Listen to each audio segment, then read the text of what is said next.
Welcome to the deep dive. Today, we're setting our sights on a place often called the City of Lights, Karachi. But, what the sources are telling us is it's much, much more than just lights. It's this incredible mix of chaos, culture, resilience, and, yeah, opportunity too. An unstoppable metropolis, really. Our goal today, to unpack what makes this intense city tick. Absolutely. And you, our listener, you've given us a fantastic set of sources to explore Karachi. So our mission for this deep dive is to pull out those key bits of knowledge.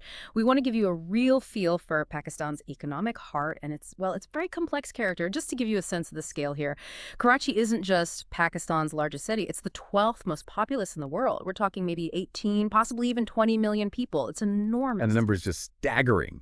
Okay, so to really get Karachi now, we need to look back a bit, don't we?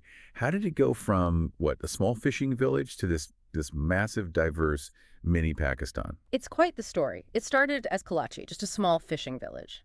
But things really changed under British rule. It became a major port, a hub for trade. And then, after Pakistan's independence in 47, Karachi actually served as the first capital. That lasted until the 1960s. But the real transformation, the diversity, that entrepreneurial spark that came from migration, huge waves of people. First, the Muhajirs, Muslim migrants from India after partition, they were foundational.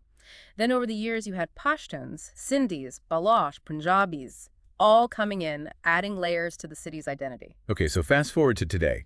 Let's really unpack its economic role. How critical is Karachi to Pakistan's economy? The sources suggest, it's everything. Critical might be an understatement, actually. It is the undisputed financial center. You've got the Pakistan Stock Exchange there, the state bank, headquarters for pretty much all the major banks, the big corporations. Right, so it's not just big, it's central. Exactly. And the numbers, they back it up. Karachi generates over 25% of the national GDP. And get this, more than half of Pakistan's entire tax revenue comes through Karachi. Wow, half.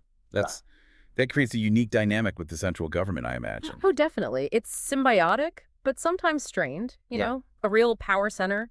Key industries are super diverse too. Shipping, textiles, IT is booming, real estate, media, retail.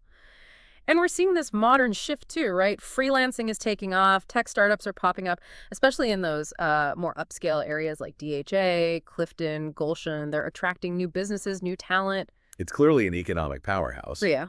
But there's always a flip side to that kind of rapid growth, isn't there?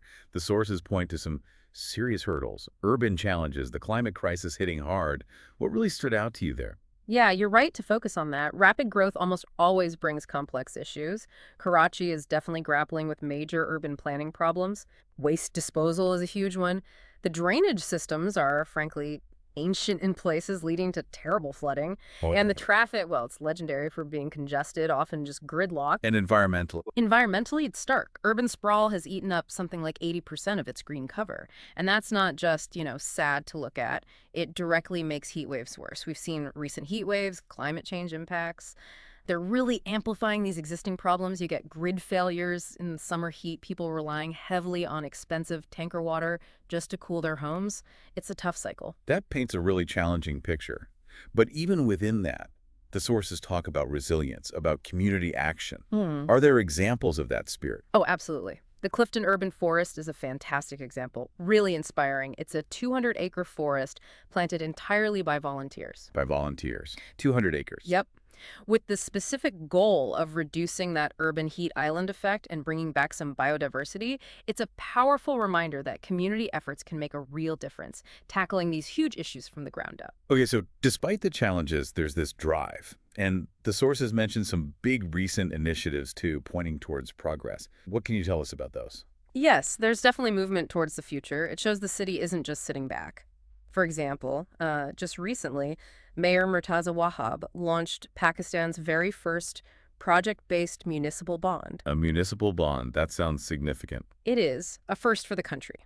And the money is specifically tagged for things like parking plazas, which are badly needed. Also for major upgrades to water and sewer systems and projects under this Green Karachi initiative. Then there's a huge water project, the KWSSIP. It's got $240 million in funding from the AIIB. The Asian Infrastructure Investment Bank. That's the one, a major international player. This project is focused on better pipelines, cutting down water loss, which is massive, and making sewage systems safer. And transport. You mentioned traffic. Yeah. Getting around a city of nearly 20 million. Exactly. That's where the Karachi Circular Railway revival comes in. It's a big one. Yeah. They're bringing it back with modern electric bullet trains. It's a 44-kilometer route. And interestingly, it's part of CPEC, the China-Pakistan Economic Corridor.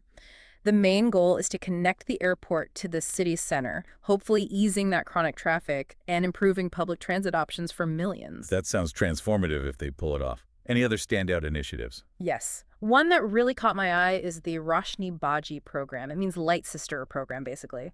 K-Electric is training women as electricians. Wow, that's fantastic. It really is. These women are now working in underserved areas, earning money, teaching skills to others, and bringing, reliable power and safety to their own communities. It's grassroots empowerment making a tangible difference. Incredible stuff. Okay, as we start to wrap this up, let's pull back from the big projects and talk about the everyday vibe, the heartbeat of Karachi. Beyond the economics, beyond the infrastructure, what makes living there so unique? The sources paint quite a picture. Oh, the culture is just vibrant. Yeah. The food scene alone is incredible, unmatched, really. You have to try the biryani, the nihari, the bun kebabs off the street, gola ganda for a cool treat. And the seafood down at Kamari is amazing. It's genuinely a city that feels like it never sleeps. Never sleeps, even with everything else going on. Seriously, you'll find chai dabas like roadside tea stalls bustling at 3 a.m. People are out at the beach late into the night. It also has a very strong media and art scene. Major TV channels are based there, production houses, lots of theater. So despite the traffic we talked about, the urban issues, there's this undeniable energy, this Yeah. buzz. Exactly that. Now, look, the global livability rankings, they often place Karachi quite low. That's true. But those rankings don't always capture the whole story, do they? You can't ignore the sheer energy of the place. The people, they are incredibly resilient. They're innovative, hardworking, passionate about their city. They are the heartbeat. They keep Karachi pulsing. They call it the City of Lights. And yeah, the sources show that. But what we've really unpacked today is so much more, isn't it? It's a city of, like, beautiful chaos, deep culture, incredible resilience, and yes, massive opportunity. Karachi might hit you hard at first, the noise, the crowds, the traffic. It can be overwhelming. But if you spend time there, really let yourself sink in, you feel it, that profound heartbeat. It's a heartbeat of trade, of big dreams, of countless cultures woven together, and just unmatched resilience. I think that sums it up perfectly. What really comes through is that Karachi, okay, it's not perfect, far from it, but it's undeniably powerful. It's incredibly diverse, Right. and it's just bursting with potential. Its future really hinges on getting that planning right, on harnessing that community spirit we talked about, Yeah. and pushing for sustainable development. It's a living, breathing example of urban evolution, powered by human spirit. So maybe next time someone tells you Karachi is broken, tell them it's actually unbreakable, resilient beyond measure. And here's something for you, our listener, to think about. How might Karachi's specific blend of intense challenges and that relentless spirit, how might that offer lessons? Could it be a kind of model, maybe, for other fast-growing cities around the globe facing similar pressures? What can we learn from how Karachi tackles both adversity and innovation? Something to mull over.